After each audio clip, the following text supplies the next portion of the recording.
Girls comedy এবার যে perform করতে আসছে আমাদের বিশ্বাসের ভোলার number 1 content creator Shakil Limon. Sorry আজকে একটু আসতে লেট হয়ে গেছে, মানে আমার বাসা দরকার তো বাসা খুঁজতে গেছিলাম। ভাই বিশ্বাস করেন এই ঢাকার শহরে বাসা ভাড়া খোঁজা আর গুপ্তধন খোঁজা দুটো একই সেম জিনিস। আপনি ধরেন যে গুপ্তধন খুঁজতে গেলে তো একটা ম্যাপ লাগে, আর বাসা ভাড়া খোঁজার জন্য কিন্তু একটা ম্যাপ আছে, ওটা হলো টুলেট। আর ওই যে টুলেট গুলার নিচে টুলেট, তারপরে ওই যে বাসা ভাড়া হবে এগুলার নিচে ছোট্ট করে লেখা থাকে ব্যাচেলার নট অ্যালাউড। এটা এমন ভাবে লেখা থাকে মনে হয় যে ধূমপান স্বাস্থ্যের জন্য ক্ষতিকর। আমরা সবাই কিন্তু এটা দেখি, কেউ পাত্তা দিই না। তারপর হচ্ছে ধরেন যে কিছু কিছু বাড়িওয়ালারা আছে, এদের কাছে বাসা ভাড়া চাইতে গেলে এরা এমন পরিমাণ কোয়েশ্চেন করে যে আপনি কি করেন, আপনার ফ্যামিলিতে কে কে থাকে, আপনি কি বিয়ে করছেন কিনা, আপনার কি গার্লফ্রেন্ড আছে কিনা, আপনি রাত্রে কয়টা ঘুমান। আর আঙ্কেল আমি বাসা ভাড়া নিতে আইছি, আপনার মাইয়ারে বিয়ে করতে আসি নাই। আমি ভাবছি আঙ্কেল আদমশুমারিতে কাজ করতে আগে। তারপর হইছে এই কিছুদিন আগে আমি বাসাটা খুঁজতেছিলাম, পাইতেছিলাম না, পরে গিয়ে আমি একটা দালাল ধরছি। দালাল পর্যন্ত তো দালাল ধরছে বাসা খোঁজার লেগে। তো দালাল আমার বাসার এমন বিবরণ দিতেছে মনে হইতেছে যে আমার কাছে তাজমহল ভাড়া দিব। আমি যখন ওই দালাল যে বাসার কথা কইছে বাসায় গেছি, গিয়া মাস্টার বেডরুমে খুলে যখন জানলা খুলছি, ছায়া দিয়ে পাশের বাসার আন্টির বাথরুম দেওয়া যাইতেছে। কেমনটা লাগে কোন? আর তারপরে হচ্ছে যে আপনার আমাকে ব্যাচেলারের জন্য একটু সমস্যাটা বেশি হয়। আমরা যারা ব্যাচেলার এরা যখন বাসা খুঁজতে চাই, বাসার মালিকরা মনে করে যে তার বাসায় পার্মানেন্ট বোমা ভাড়া দিতেছে।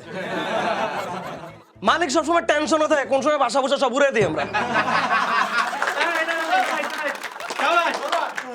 তারপর দেখবেন যে কিছু কিছু বাসার টুলেট আছে, এটা শুধুমাত্র ফ্যামিলির জন্য ভাড়া দেওয়া হয়। এটা শুনলে মনে হয় কি জানেন, আমরা যারা বিয়ে করি নাই তারা মানুষই না। আবার কিছু কিছু বাসার মালিকরা বাসা যখন আপনি ব্যাচেলর হিসেবে ভাড়া নিতে নেবেন তখন কেউ বলছে দেখেন বাসা কিন্তু কোনো মেয়ে আনা যাবে না। আরে চাচা আমার যদি মাইয়া মানুষই থাকতো তাহলে কি আমি মেসে থাকতাম এসে? কেমনটা লাগে এখন? কিছু কিছু বাড়িওয়ালা আছে ভাই, এরা অ্যাডভান্স হওয়ার সময় এগো অঙ্ক জ্ঞানের কাছে আইনস্টাইনও হার মানে। এরা 3 মাসের অ্যাডভান্স চায়, 1 মাসের সিকিউরিটি মানি, তারপর যেই মাসে উঠবো ওই মাসে রানিং ভাড়া। তো আঙ্কেল আপনারা একটা কাজ করেন, আমার কাছে 2টা মূল্যবান জিনিস আছে, একটা রেখে দেন। একটা মানি ব্যাগ আর একটা মোবাইলের কথা কইছি। তো বাসা আমি মোটামুটি একটা পাইছি। তো বাসা পাওয়ার পরে রাত্রেবেলা আমি পেরেক টুকতেছিলাম দেয়ালে, বাড়ির মালিক নিচের থেকে উঠেছে, আমারে কইতেছে দেখেন বাসা কিন্তু পেরেক মারা নিষেধ। আমি গেলাম তাহলে মশারি টানানোর জন্য কি আমি জাদুঘর টাইনা আনমু? আর বাসা মালিক এই বাসাগুলা থাকে এটা তো 3 তলা 2 তলায় থাকে, দেখবেন যে বাসার সামনে গেট এমন করে একদম টিয়া লাগানো, মনে হয়েছে ভাই আমি ব্যাংকের বোল্ডের মধ্যে ঢুকছি।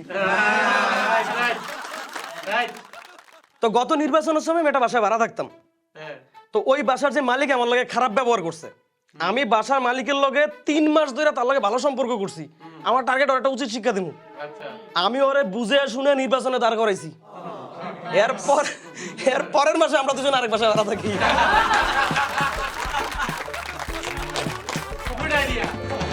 আর বাসায় যে দারোয়ান গুলা থাকে রে ভাই ভাড়া বাসায়, রাত্রে 12টার পরে আমার নিজের চোরাকার বাড়ি মনে হয়। আর এই দারোয়ান ও তো দারোয়ান না ভাই, ও মালিকের চেয়ে উপরে। দেখছি চেকে ঢাকনা গরম বেশি। তবে ঢাকা শহরে যে সকল বাড়িওয়ালারা আছেন আমি তা করে একটা কথাই কমু, এটা একটা মেসেজ দিতেছি যে আপনারা এখন আমাকে ভাড়াটিয়া লগে যা করতেছেন ইনশাল্লাহ একদিন আমিও বাড়িওয়ালা হব, তখন আমি এগুলো অ্যাপ্লাই করব। ধন্যবাদ সবাই, ভালো থাকবেন, আবার দেখা হবে নেক্সট কোনো এপিসোডে। আল্লাহ হাফেজ।